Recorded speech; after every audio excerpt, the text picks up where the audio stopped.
જામનગરમાં એમએલએ રીવાબા જાડેજાએ કર્યું શસ્ત્રપૂજન। દશેરાના દિવસે શસ્ત્રપૂજામાં રાજપૂત સમાજના તમામ વડીલો અને આગેવાનો પણ જોડાયા હતા। રીવાબા જાડેજાએ લોકોને સ્વદેશી અપનાવવાનો સંદેશ આપ્યો। કહ્યું કે આગામી તહેવારોમાં ભારતીય વસ્તુઓ જ ખરીદવી। રીવાબાએ લોકોને દશેરાના તહેવારોની શુભકામનાઓ પાઠવી હતી।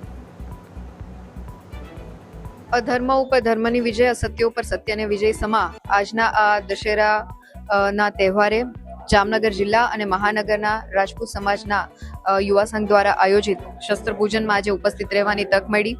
આ કાર્યક્રમ જે શક્તિ સ્વરૂપાની આરાધના સમાન શસ્ત્રના પૂજન સાથે ક્યાંક ભારતીય અને ક્ષત્રિય સમાજની પરંપરાને ઉજાગર કરતો એક તહેવાર છે। ત્યારે જામનગર મહાનગરની અને જિલ્લાની વિવિધ પાંખો, વિવિધ સંસ્થાઓના અગ્રણીશ્રીઓ, ચૂંટાયેલી પાંખ તેમજ વિવિધ આગેવાનો સાથે આજે શસ્ત્રપૂજન કરી અને તમામને સમાજને અને નગરજનોને શુભકામનાઓ પાઠવું છું। સાથે સાથે આપણા આદરણીય પ્રધાનમંત્રી શ્રીનો જે એક પ્રકલ્પ છે વિકસિત ભારત અને એની સાથે આત્મનિર્ભર ભારતનો સંકલ્પ, એટલે કે આપણે તહેવારોની વણઝારમાં જ્યારે નાની મોટી ખરીદી કરીએ ત્યારે make in India, made in India અને સ્વદેશીના કન્સેપ્ટને વધુમાં વધુ અપનાવીએ તેવી પણ આપ સૌ નગરજનોને અપીલ કરી અને વિકસિત ભારતના સંકલ્પમાં આપણે બધા યોગદાન આપીએ તેવી આપ સૌને અભ્યર્થના।